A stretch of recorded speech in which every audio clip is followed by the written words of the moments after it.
Well, a pleasant good afternoon to you and you and you. I'm your host, Deanne, and this is the program Transforming Lives One at a Time. And we are broadcasting to you from beautiful and scenic Tobago in the Twin Island Republic of Trinidad and Tobago. You must visit sometime. The program is being aired every Saturday at 5:30 in the PM, and you can also check out our Facebook page, YouTube channel, TikTok, and Instagram. Well, today we will be talking about the dynamics involved with transitioning into our high school system. How can students and even parents adapt to the changes and get themselves in the best position to achieve overall success? My guest today is guidance counselor, Mr. Ashby Ferguson. Ashby Ferguson is a dedicated guidance counselor with over 10 years experience serving students across both the primary and secondary school levels. His passion for education and student development has positioned him as a trusted mentor, advocate, and support system for young people navigating academic, personal and social challenges. Mr. Ferguson holds a bachelor's degree in psychology and another in sociology.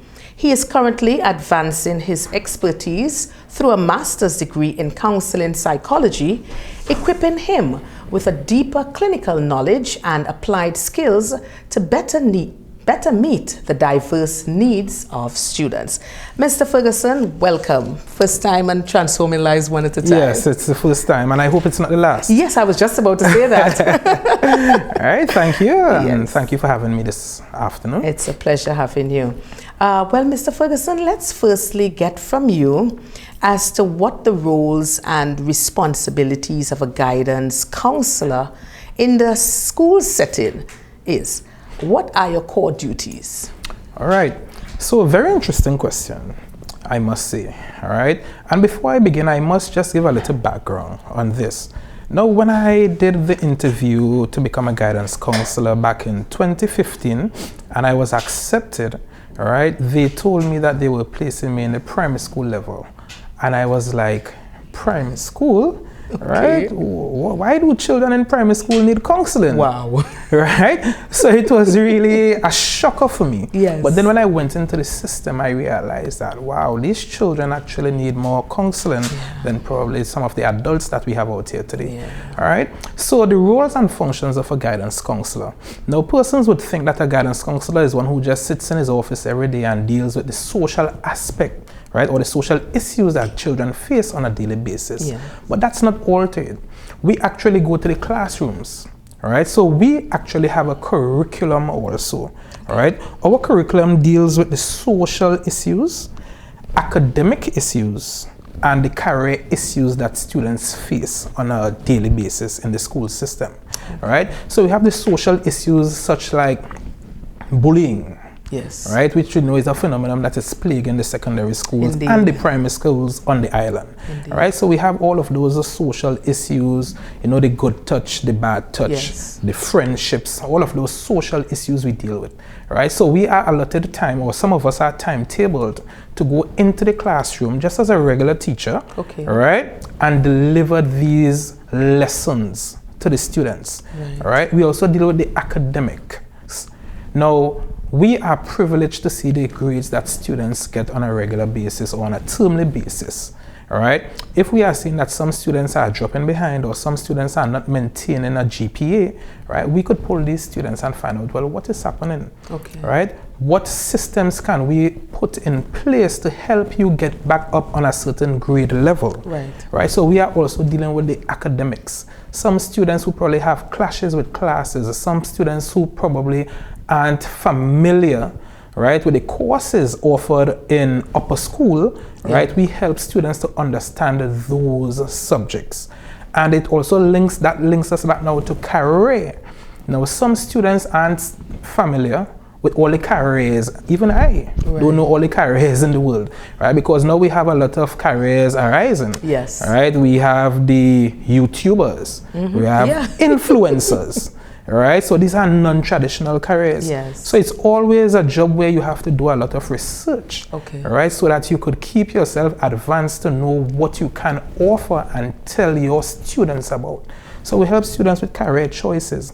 Some students may not know what they want to become in the near future. True. Right? Now we would look at your academics, the subjects that you are high performing in, and we would be able to tell students that if you are seeing that you are good in these subjects, these are some of the careers that are aligned with these subjects, right? And give them the choices. Because we have students in third form, we have subject selection. Yeah. That's where you select your subjects to do in fourth and fifth form, Yes. and in turn you will do those subjects for CSEC.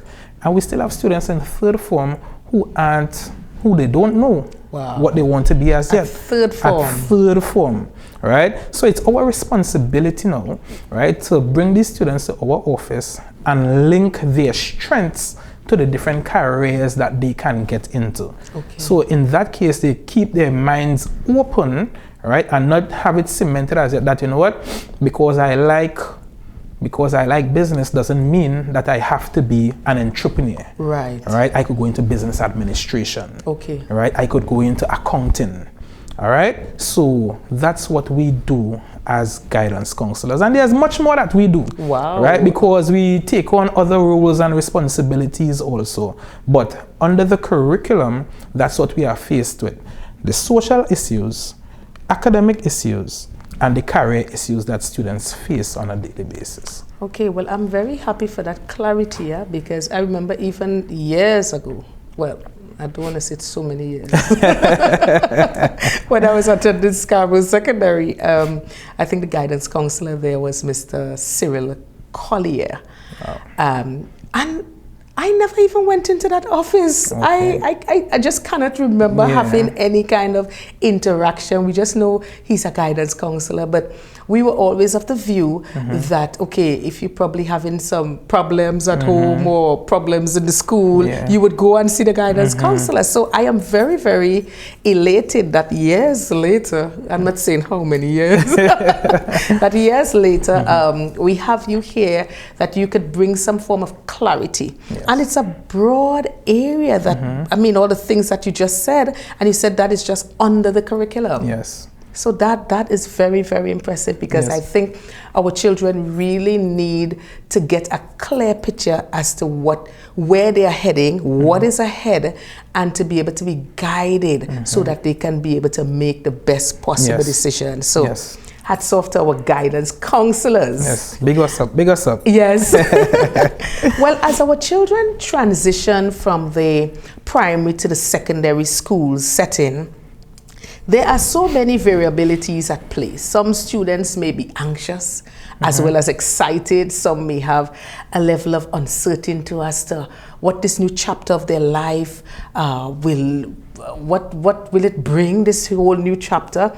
And of course, the parents having expectations, certain expectations, because, you know, when you leave primary school, most parents will now tell the children, well, you're going to big school now. I mean, you would hear it from preschool to primary, but when you leave primary is the real big school. This is where the action takes place. This is where CXC and everything that you have trained for from since and prepared for from since preschool and primary school now comes into focus.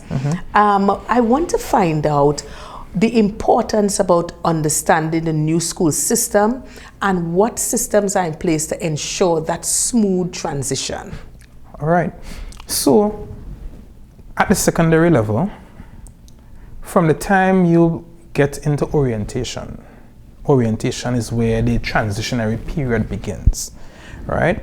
Now, transitioning into secondary school, individuals may think that, you know, it's a really big thing. I'm moving from primary to secondary. There's not that much to it. Really? Right? Now, some things that I can say is that the subject areas are different. Yeah. It's where students have to become a little more independent. Okay. At the primary level, you basically have one teacher at each year level. Yes. So you know you have Miss Jones in standard 1. Miss Jones may move up with you from standard 1 to standard 5. That's how some primary schools do it. Yes. Or you may have Miss Jones, and Miss Jones is teaching English, mathematics, social studies, integrated science. At the secondary school level, you have a teacher for every subject, right? And that is one of the big adjustments for students. Right. Because what happens is that teaching styles versus learning styles. Of course. Now, you may have adjusted to Miss Jones in primary school level in standard 1, and she carried you up until standard 5. Yes. But now you may have a teacher who has a different teaching style, and she's teaching social studies. And then you have another teacher who has a different teaching style, who is teaching mathematics. Right. Right? So there's a level of adjustment that takes place there for students. All right? And then too, some students may come from village schools, as we would call it. Probably a population of 80, population of 50 in some cases. Right? And they come into a bigger schooling environment now. Yes. And now they may seem a bit intimidated. So sometimes in first form, you would have students who they're just in the class because they don't know how to deal with, being around so many other students, right? And students who are much bigger than them. Of course. Right? So you would have a lot of students who take a while, right, to transition from that primary school level to that secondary school level. So in first form, I like to tell my students that this is what we call a trial run. Now the trial run, definitely, right? The trial run is where you're able to make some mistakes, right? I just come into secondary school, I could make some mistakes, right? But after first form, as you hit second form, that's where you have the ball rolling. Yeah.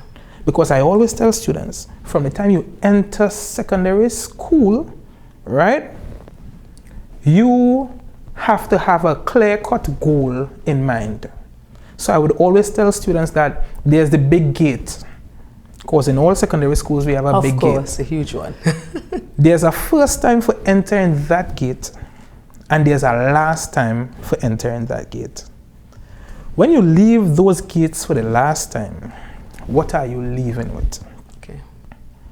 Right? So we have our safety officers, right, who take the students on a tour around the school to let them know about the different school departments, the different classes, where the canteen is. We carry them through to the academic dean, right, where she's able to explain the different subjects, the subject areas that they were doing from first to third form, right? Because after third form, in fourth form, that's another transitionary period. Yes. Right? And then also we like to say that fifth form is another transitionary period. And then we have sixth form. Yes. Right? Which is not like fifth form. All right? So we have different transitionary periods, but we're focusing on first form. So we have a lot of students who they don't adjust well. Okay. Right? Because you know what? Parents aren't allowing them to have that level of independence. Okay. They're still thinking, this is my baby from exactly. primary school. This is my baby yes. from primary school. Of course. Right? And students want that level of independence because they are seeing other students, who probably will travel into town. Yes. Right? But you know what? Mommy and daddy still coming and pick me up. From the time school bell ring, the car is there. The car is there. Right? So you would find that, students would come to the office and they would say, sir, I just want to go in town and buy a little chicken. Yeah. Now, based on the society that we are living in, yes, right? Yes. I could understand, why some parents are really cautious. But you have to be, You have to be cautious, right? But there must be some level of leniency also. True. Like on a Friday afternoon. A Friday afternoon. Pass up the road, get a little sandwich, and take the car and come home, straight home. But you have to know your child also. Okay. Right? If you know your child has that level of responsibility, yes, then that's the level of leniency that you could admit towards them. All right? So the transitionary period from primary into secondary, most students, they transition well after first form. Okay. When they get into second form is when they start to get settled a bit. Yes. All right? So that's why I call, the first year of course a trial run. Yes. All right? So they get into the game. You get into the game. I come in secondary school. Yes. I go still run up and down. Because we have students who running up and down like they're in primary school. I remember one time we had some rain falling in one of the secondary schools, and this young man, I'm walking on the corridor, right? And there was a puddle of water, and this young man just ran and dived into the puddle of water. And I had the safety officer, that was the safety officer office, he had to run and get the young man. He said, young man, you okay? Right? And he was like, sir, I used to do this in primary school. So you're missing that, and now you're adjusting to this new, so it's like you're between, okay. You're between primary and secondary school. What do I do in primary? What do I do in secondary? Course. All right? Of course. Well, what does this new school system look like? What can students and parents expect as they get settled into the new normal? Apart from, yes, the new teachers and that kind, what can they really expect generally? All right. So parents could expect a lot of, we have clubs at the secondary school level. All right. So we have the cadets. Okay. We have the tourism club. All right. Well, we have the football teams, the basketball teams, you know, in some cases, well, netball, tennis. We have all those different things that students could be a part of. Okay. All right. Other than that, some other things that parents can expect is being in group chats, right, with the form teachers. Yes. Because every class has a form teacher. And where I am from, or the school that I came from, Big Up Scarborough Secondary School, all right? That's also my alma mater. Nice to hear, right? Those form teachers, right, they love their classes. Yeah. So they would always communicate via these group chats. Okay. Right? So this is something that, this is a vessel where parents can voice their opinions also, or their concerns about something that is happening in school. Right. For instance, if school has to over half day, right? Form teachers would grab up their phones, send message in the chat, send a message, hey, get your children, school is over in half day, we have an emergency. Okay. Right? And parents would come up. All right? Some other things that you can expect, or parents can expect in secondary schools, are a lot of field trips.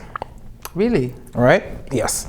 So once you are in clubs, you will expect to be part of field trips. I know in our school, in Scarborough Secondary School, the tourism club, right? They always take part in whether it's competitions, whether they have to go to Trinidad, whether it is they have to go on island tours around the island, right? These are things that, you know, you can be part of, right? So it's building you as a responsible adult. Right. All right? For you to be responsible for certain departments or functions in your school. All right? Other things that shape secondary school students, we have prefects. Okay, yes. So this is something that we tend to look at from first form. Okay. All right? So you monitor students. You monitor students. So it's not to say that, you know what, you was misbehaving in first form, you misbehaving in second form, but you know, third form, I pick up myself a little because I'm aiming to be a prefect. Okay. No, right? It has to be monitored from first form. You must be exemplary. Yes. All right? Because you now are responsible for some of the students in your school. Okay. Or in your class. Right. All right? So we have prefects also. We have head boys and we have head girls also. Yes.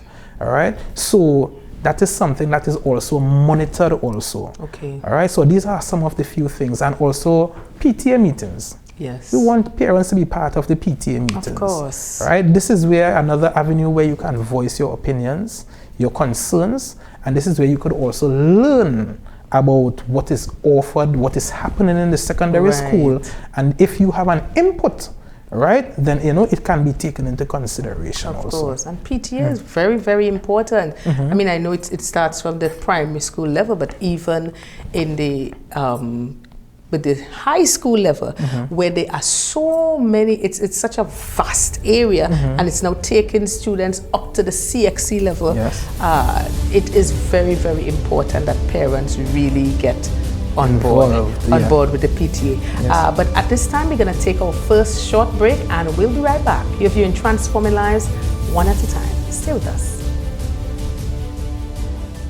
If you're wondering where to find top-tier quality tiles and products to refurbish or renovate your wall, floor, or pool, well, your worry is over. Come to D-Cells Tile and Ceiling Center, Store Bay Local Road, opposite the Bonnecourt Primary School, Tobago, where you will find porcelain, mosaic, and ceramic tiles of the highest quality guaranteed. D-Cells Tile and Ceiling Center also stocks thinset, grout, tile cutters, and yes, windows. Plus, a friendly smile and service that's second to none awaits you. So forget the hassle and get all the quality tiles you need right here in Tobago at D-Cells Tile and Ceiling Center. Call us today at 460-8802, 639-8281. Opens Monday to Saturday from 9 a.m.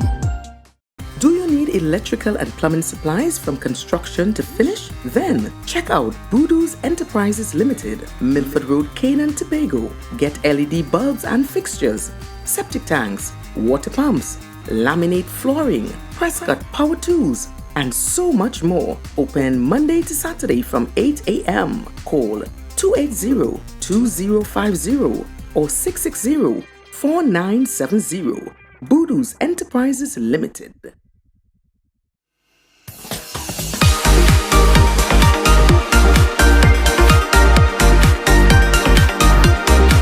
Hi, I am Deanne, host of Transforming Lives One at a Time, and I would like to introduce you to our brand new segment, Good Vibes, Good News. And this is where you have the opportunity to highlight your good news. You can send your 90 seconds video to our WhatsApp number 868-701-2099. That's 868-701-2099. Let's hear some of the good news that we never hear about. Good vibes, good news. Inspiring hope. Celebrating wins. Truly grateful. Welcome back to the program. Today we are talking about making that transition from primary school to secondary school. My guest today, Mr. Ashby Ferguson, and he's a guidance counselor. Mr. Ferguson, there is a mindset that as a child enters first form, a new level of focus and commitment should be embraced, and rightly so. So as our children step into this new environment, what kind of support system can both students and parents expect? All right. So some of the support systems that have been put in place by whether it's the school, all right, because every school is unique, right? Some schools will have some things or some programs that other schools don't have, all right, or by the division itself. Now, under my division, Division of Education, Research and Technology, all right, we have what we call the Student Support Services, okay. All right. Under that unit, we have counselors, guidance counselors, we have social workers, we have psychologists, we have special education teachers. So all of these persons, they lend support to the school levels, whether it's primary school or whether it's the secondary school level. Right. All right. Now the guidance counselors are based at the schools.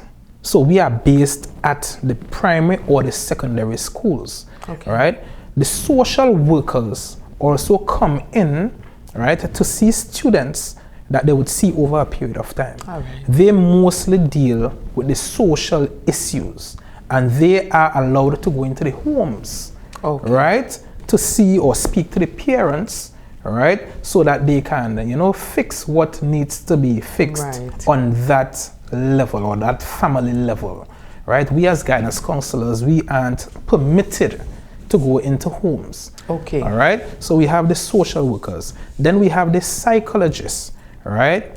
They now would come based on, if we do a requisition, right, for our referral, right, for them to come to our school to see certain students, right? Because as a guidance counselor, I'm not a psychologist. Right. Right? The psychologists, they come now to deal with those, if we have students who are autistic. Okay. Right? And we need to let everyone know that they are autistic, right? It's only a psychologist that can do that. Understood. Right? So we have, and then we have special education teachers, right? We have students who probably aren't coping well, right, with their academics, Okay. right, due to whatever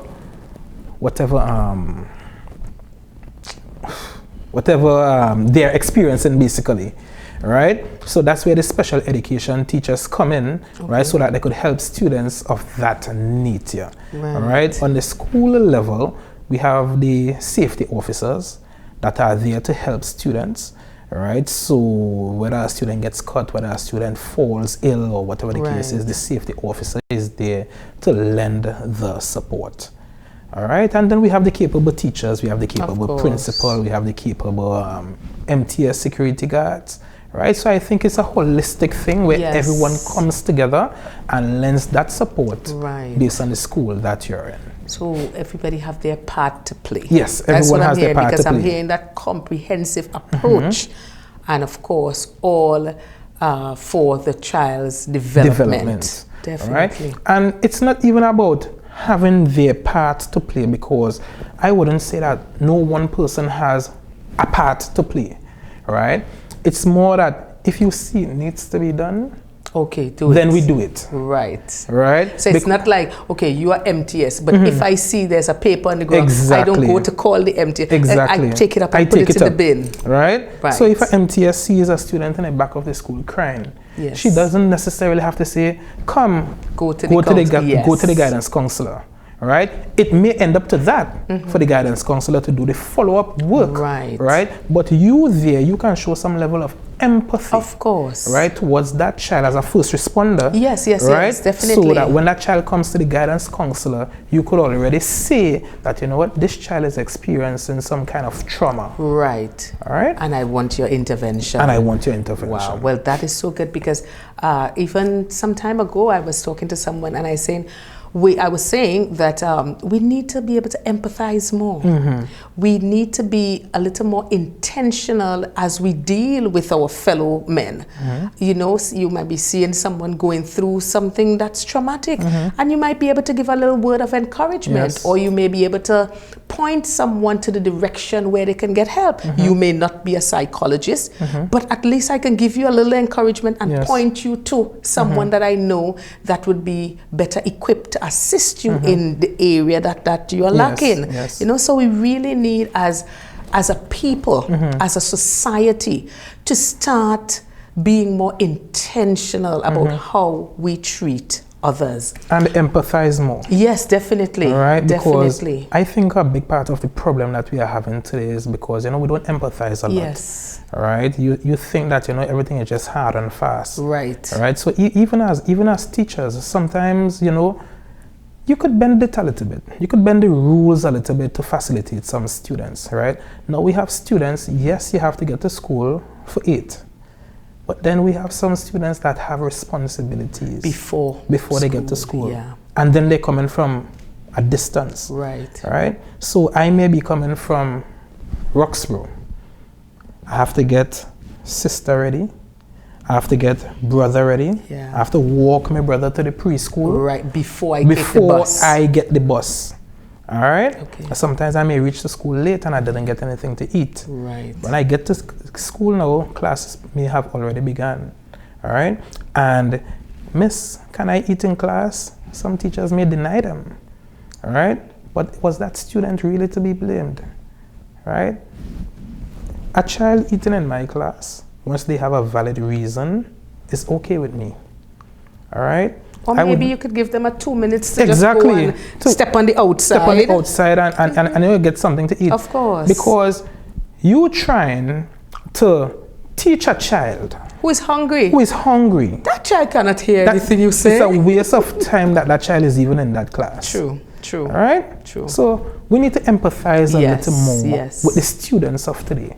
Because I always tell persons, the students that we have today aren't the students that we had 20 years ago. Correct, you are. All right? Yeah. But that's another topic for another day. Well, let's talk about that aspect of creating new friendships and bonds and how critical it is in choosing the kind of friends that these young people now interact with. Because, of course, as we are all aware, birds of a feather flock together. And then in the school setting, if I see you are liming around this trouble students, I label you as a trouble student before you even get to second form. So let's talk about that, creating that friendships. No, this is a big topic for me. I'm very passionate about the friendships that students tend to create. And every year for orientation, I would always try to tell students that show me your friends, and I would tell you who you are. So I tell students within the first 2 weeks, 3 weeks of secondary school, you would know in your class who are the troublemakers. Correct. All right? Yeah. You would know in your class the friends that your parents would not want you to be associated with. Yes. But you know what happens? They are still drawn to be friends with those persons. Because we as a society, we tend to promote bad behavior as the cool behavior. So I want to be with the persons that are cool. So you know what? If I hang in with he or I hang in with she, persons ain't gonna come around me. Okay. Safety net? Exactly. Safety net. Because if they come around me and I is she friend, she mouth hot. Right. She go cuss them for me. Okay. Or he's the bad boy in the class. Yeah. And I want to be associated with he. So nobody never violate me. Right? So this brings me to the point that parents have to be involved with their child's school life. Yes. Because parents sometimes, your child comes into school and then they start developing certain behaviors. And you're wondering, will my child not exposed to this? In the school. Where my child get this from? But then you don't know the friends that your child is associating him or herself with. Right? So that's why you need to play a part in the holistic development of your child when your child is attending secondary school. Yes. Right? I always tell children, now, form teachers know, right, would tend to place children in certain parts. So they seat the children. Yes. You to the front of the class, right? But 3 years ago, that never used to happen. So I used to tell students, look for the students that are sitting to the front of the class. Yeah, yeah. Right? If you are able to choose your own seats. And the students that are sitting to the front of the class, those are the students that you want to associate yourself with. Focused. Those are the focused students. Right? And I always tell students also, nothing is wrong with befriending someone for the benefit of gaining knowledge. Of course, of course. When I was at university, we had to do a course called College Algebra. It was a difficult course for me. The first couple sessions, I sat in class and I realized who was the intelligent person in the class. Right? And I befriended her. Yes. I told her that, you know, girl, I really not catching some of these algebra methods and stuff. And she sat with me, we worked through it, and for today we are still very good friends. Wow.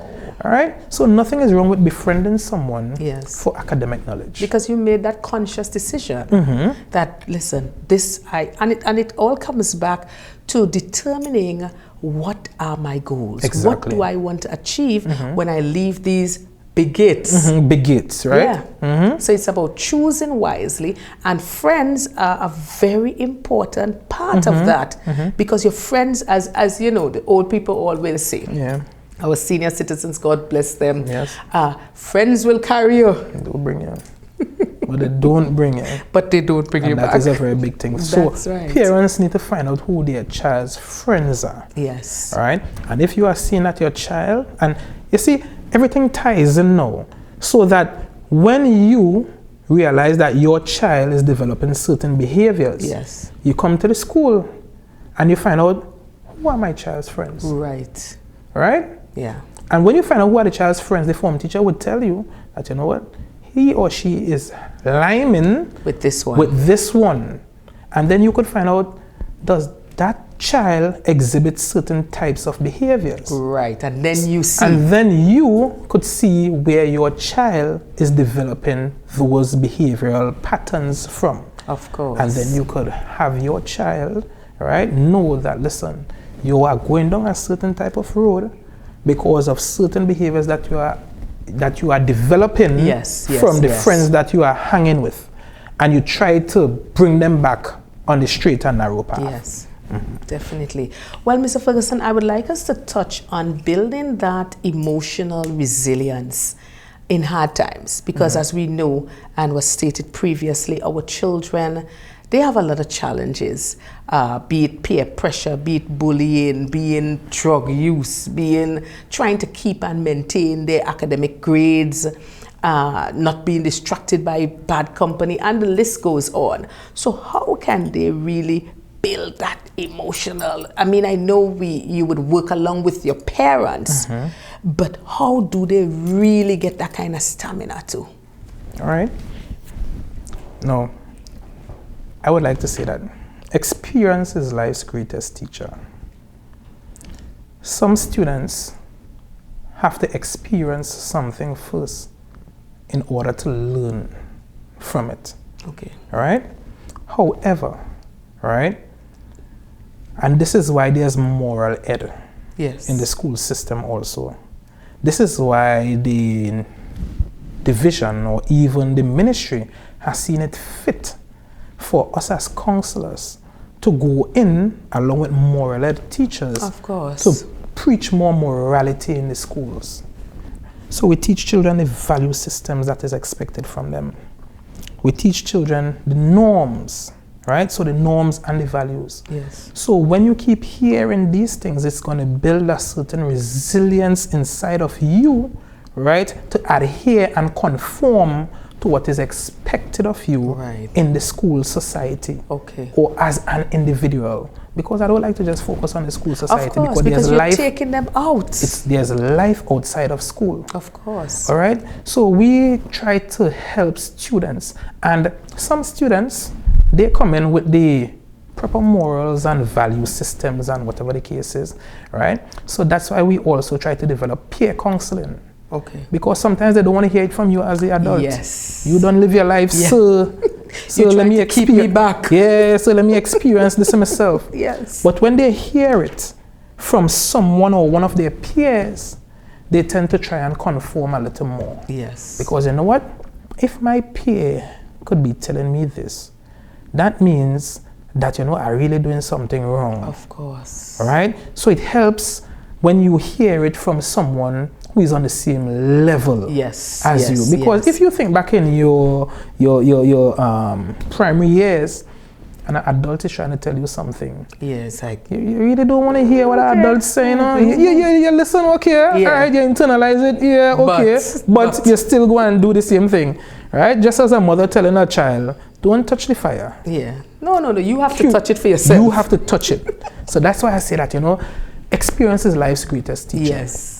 So it's not until some students go through an experience of probably suspension. Yeah. They realize that, hey, I don't want to get suspended again. Right. Right.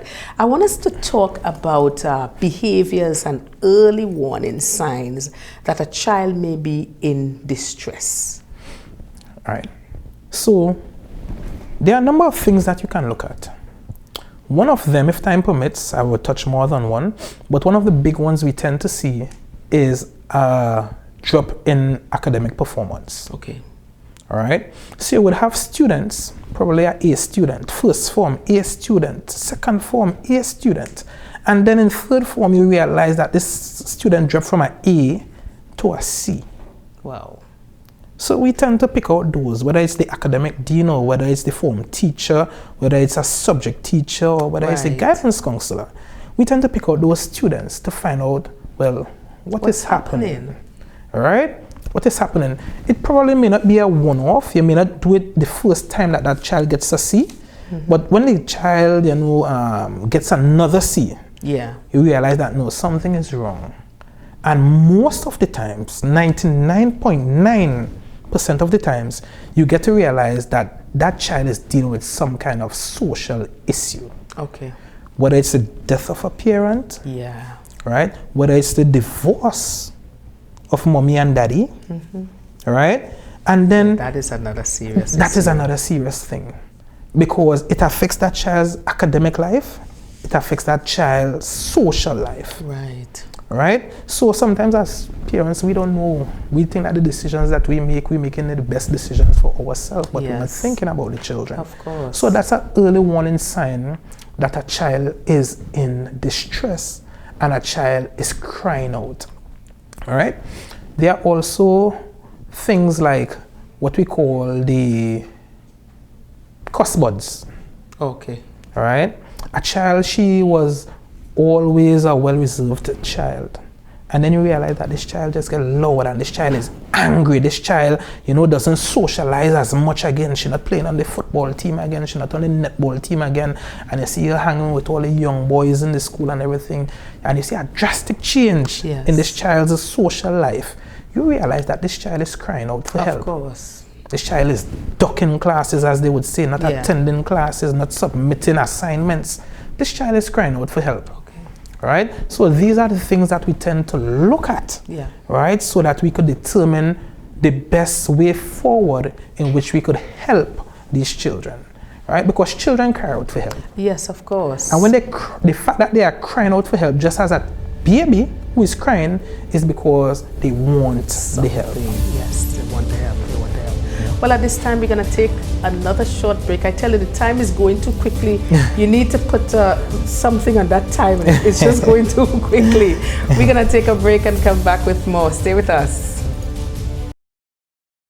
If you're wondering where to find top-tier quality tiles and products to refurbish or renovate your wall, floor, or pool, well, your worry is over. Come to D-Cells Tile and Ceiling Center, Storebay Local Road, opposite the Bonnecourt Primary School, Tobago, where you will find porcelain, mosaic, and ceramic tiles of the highest quality guaranteed. D-Cells Tile and Ceiling Center also stocks thinset, grout, tile cutters, and yes, windows. Plus, a friendly smile and service that's second to none awaits you. So forget the hassle and get all the quality tiles you need right here in Tobago at D-Cells Tile and Ceiling Center. Call us today at 460-8802, 639-8281. Opens Monday to Saturday from 9 a.m. Do you need electrical and plumbing supplies from construction to finish? Then check out Voodoo's Enterprises Limited, Milford Road, Canaan, Tobago. Get LED bulbs and fixtures, septic tanks, water pumps, laminate flooring, press cut power tools, and so much more. Open Monday to Saturday from 8 a.m. Call 280-2050 or 660-4970. Voodoo's Enterprises Limited. Welcome back to the program. Just before the break, we were talking about, different situations as it relates to children and being able to point out when a child may be in distress. And I know in your line of work, you would have seen many students coming from broken homes and dealing with, so many heartbreaking stories. We have to be real. Yes. And we like to be real on this program. We have to say it as it is because we want to find solutions. So, as I usually say, we don't want to be sweeping things under the carpet. We want to lift up the carpet and we want to deal with what is there so that we can solve the problem. So I want to find out, as it relates to on the home front, what is the next course of action once it is suspected that there is something untoward that may be present in the home, and at what point will social workers or even the police become involved? Okay, all right. So, as I mentioned before, all right, we as guidance counselors, we don't go into the homes. However, there are situations where we have suspected that there is a problem at the home level. Okay. All right, whether it is we suspect it, or whether it is, a student may have outrightly come and say that, sir, this is happening at home, all right? It's then our duty to do a referral form. Okay. Now, there's a referral process that we abide by in the Student Support Services unit, all right? Now, we'll do the referral form and it would go to the unit. So the unit is where the social workers are, the psychologists, special education teachers, right? And then there are supervisors there, and there's a director, right? Now, when the referral form goes there, it's going to go to the necessary department, all right? So it may go to the social workers. Okay. Based on the severity of the case, all right, we can contact the principal, all right, and have the principal informed about what is happening. Okay. Now, it's then that principal's duty to contact what we formerly had as the SIU, which is a unit under the police department, right? That was termed the School Intervention Unit. Oh, yes. All right. Yes. I recently heard that I heard. yeah, they banned it and now they are under community police again. Yeah, I was really, Yes. really disheartened Yes. to hear that, because if it's one time that unit is needed, is now. Yeah. It's not like in previous years. And when I heard the information, I was very, very disheartened. Yeah. Why would you disband a unit so critical when there are so many things taking place in the school, bullying and drug use and persons coming with weapons? I am saying at this point, this is a time for you to put pump more resources into it. Yeah. And I'm speaking directly to the powers that be. SIU, I mean, it's critical. It is super critical. So I was very, very disheartened when I heard that has been disbanded. And I am hoping that the powers that be are listening to this program today and would definitely reconsider. We need help in our schools. Yes. We are in distress in our schools. Just saying. Yeah. Yes. So, so the SIU, would have been informed, and they promptly, because they are just focused on the school system.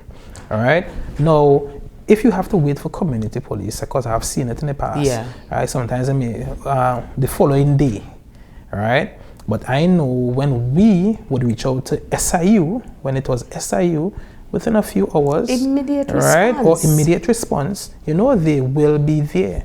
Immediate response. All right. So we have the social workers who would go into the homes. All right. We have the psychologists who may go into the homes also.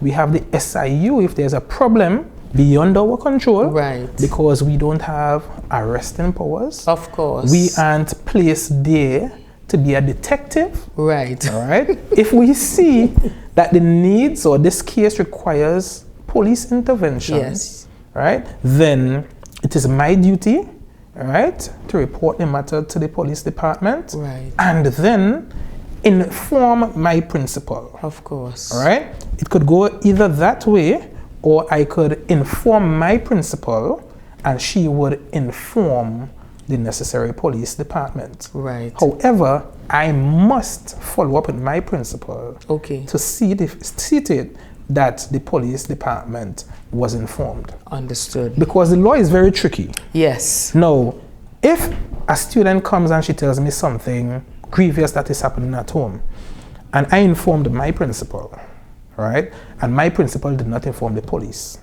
However, weeks later, I did not follow up on it. Right. And that child decides to go to the police for herself, and the police asks, have you informed a trusted adult? Yes. And she said that, yes, I informed my guidance counselor. They could come for me. Yes, you're in trouble. Why wasn't this matter reported to the police department as soon as you learned of this information? Of course. So it's a very serious matter that cannot be taken lightly. Exactly. Definitely. Yes. Well, I want to talk quickly as we begin to bring the curtains down on what we know bullying. We can't be naive. We have an issue with bullying. At the various schools, it will differ, but we have an issue. What course of action or what steps are to be taken by both student and parent when that child is being bullied? Is there a practical source of help in this difficult situation? And just after that, I am going to ask you to give us your closing comments. Okay. All right. So bullying is a phenomenon that has been plaguing schools for decades. All right. Since I was in secondary school, we had bullies. All right. And everyone seems to always wonder what is the correct course of action. Right. Now we promote that once a child is being bullied, right, that child can report it to any trusted adult on the school compound. Okay. Right? So remember I spoke about a collaborative unit. Yes. Right? Whether it's the MTS, right? Whether it's the agricultural assistant, whether it's the teacher, any teacher, even if it's not your class teacher, your form teacher, the principal, the vice principal, the guidance counselor, any trusted adult on the school compound, you can report an issue to. Okay. Because some students may not feel comfortable going and tell a form teacher. Yes. Some students may not be comfortable, or the principal may probably be too busy. Right. And then we have in secondary schools, we have the dean of discipline. Okay. So if the dean of discipline isn't there day, should I not report my matter? All right. So you can report it to any trusted adult on the school compound. Okay. All right? That trusted adult now, if it's not the dean of discipline or the guidance counselor or probably the principal, should take that information and give it to the necessary department. Okay. That department now has to follow up on the situation at hand. Right. Now, we know in secondary schools, 800 plus students Wow. that you're dealing with on a daily basis. Information could be lost. Correct. And a child may feel neglected and think that nothing has been done about his or her case. All right? Because, principal probably busy, put the thing, the file get lost somewhere, whatever the case is. That child has a due responsibility of reporting the matter to their parents. Okay, right. Parents, right, can go to any police station and report that matter to the necessary department in the police station. Okay, so before the parent goes to the police, isn't it right for that parent to come and have a conversation with the school, with the principal or the guidance counselor before they... Right, so I'm happy that you brought that up, because in some cases, we don't know about what is taking place. And I always tell parents, let us know first. Right. So that we could try and deal with the situation. But then if it's a case where, your child was bullied today, you go on home, you tell mommy go directly to the police, right? Did we really know about that? Right. Because if something happens to the back of the school, right, you did not come and say to us, right, we cannot know that you were being bullied. Of course. So let us know first, because half of the times, if a parent comes up to school and a parent, gets on in a irrational manner, right, we may not even know, why this parent is getting on like this. Right? So let us know first.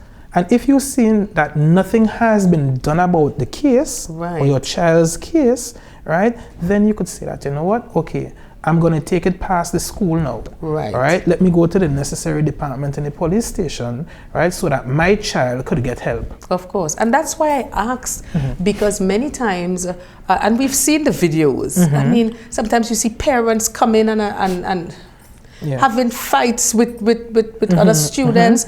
And I'm like, there must be a system that a child is being bullied. They should be able to report it to the principal. The parents should be able to come in and have a conversation if the parents are displeased with what is happening with this in the school and they're not satisfied with the probably rate of progress.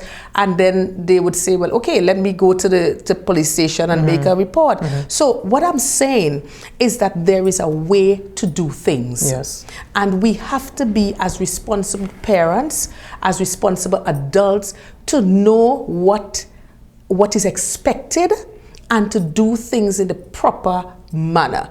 Because you cannot just rush up to school. You didn't even finish dress properly. You just rush up to school and come in and threatening teachers and threatening the principal. And no. And you are doing all of this in front of your child. So my question is, what are you teaching your child? I told you this program is real, and I am going to say it as it is.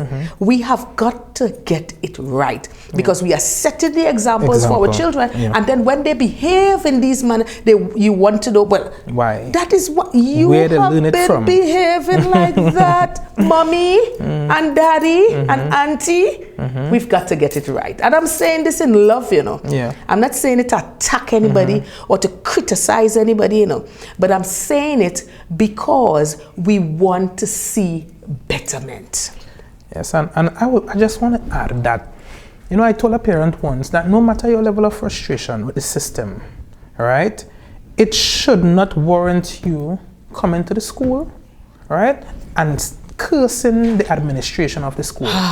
Firstly, that is not going to solve anything. Yes. Secondly, the staff members would no longer want to deal with you or your child in that matter. Of course. Because you know what they're going to say? That this child's parent is a bacchanal. Yes. So I don't want anything to do. Or you run on Facebook and you rant. The teachers doesn't even know and you we don't run even on know Facebook. about it, right? So no matter the level of frustration that you're at, right, it shouldn't warrant you coming up to school to blow things out of proportion. Of course. There's a reason why you are a parent. That's right. It's a serious role, right? And you need to act as you are a parent. Of course. Parenting is not coming up to school and boxing up the boy because the boy bully your daughter. All right? Yeah. Because then when you fight fire with fire and I see you box up my son on social media, you know, what are the other parents going to do? Exactly. And we know the society that we live in today. Of course. Right? So we don't want things to get out of hand. Right. Let's try to do the due process, follow the protocols. Yes. Right? And let's try to do our follow-ups. Yes, definitely. Right? Well, this transitioning from primary to secondary, I tell you, it took on a very wide, a very wide area, but I am so happy. Mr. Ferguson, as we begin to wrap up the program, I want to give you the opportunity to leave one thing that would resonate with our viewers, or maybe you want to touch on some area that we did not speak about. All right. So I want to touch quickly on two things. All right. Support. All right. Support could determine if your child fails or if your child exceeds. All right. The parents, I always tell parents, the parents that attend PTA meetings, the parents that are involved in the life of the school and are always there to find out how is my child doing. Yes. These are the students that exceed. Because, you know, mommy has or daddy, I want to big up the men. Yes, of course. So let me say daddy. Yes, daddy. Because daddy has an active part being played in my school life. Yes. Keep reassuring your child that, hey, son, you are going to be successful. Of course. Not because your child got a C this term, you're going to bring down that child and say that, hey, you ain't going to make nothing and you ain't got this and you ain't got that. Yeah. Right? Keep reassuring your child. Of course. Encourage it. Encourage your child, right? That they are going to be successful. Right? That is one thing. Support, even in the school. Now the school is only as strong as the parents are strong as the school. Yeah. All right? If we don't get that support from the parents, then it's basically the teachers and the principal that's carrying the school. Yes. Right? And then we have teachers who are frustrated also, right? Because you know what? I have my family to deal with at home and I come in here to work to deal with 800 plus students who don't have any behavior. All right, so you need that support. Yes. One other thing I want to tell parents, because I'm very passionate about parenting. I could see that. Be your child's parent and not your child's friend. Thank you. Thank you, sir. All right? I've said that numerous times. Exactly. And I think that I don't even want to go in much on that because I think it's self-explanatory. Yes. Be your child's parent. Yes. And not your child's friend. Yeah. Right? Because I've seen in many instances where parents are being called up to school and you are sitting in that meeting and you are wondering who is the parent and who is the and child. Who is the child. Yes. Well, you don't know what's happening at home. All right? Yes. So be your child's parent and not your child's friend. Definitely. Yeah. Well, thank you so much. Well, let me take the opportunity to thank Mr. Ashby Ferguson, Guidance Counselor, for giving us such vital information as our students transition from the primary to the secondary school experience. I want to wish you all the best in your future endeavors, and I know this will not be your first and last. Yes, definitely. I'll be calling you again. Definitely. Well, viewers, that's how we bring the curtains down on yet another program, Transforming Lives One at a Time. I am your host, Deanne, always happy to be in your space, in your company. All right. Remember, you could check us out on our social media platforms. We are on Facebook, YouTube, Instagram, and of course, TikTok. And guess what? We are celebrating 1 year, our very first anniversary of Transforming Lives One at a Time. So we are celebrating. All right. As usual, I leave you with the definition of transformation, which is an internal shift that brings us into alignment with our fullest potential. Hey, we've got this. See you next time.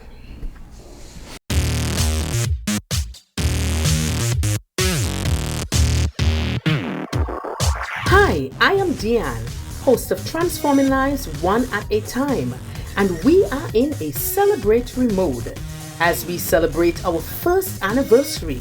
Yes, 1 year of bringing to you programs that are relevant, inspiring, educational, uplifting, and informative. I would like to sincerely thank Almighty God and you, our treasured viewers, for your continuous love and support for the program. I look forward to many more programs as we continue on this journey of transforming lives one at a time. Thank you. Thank you. Thank you.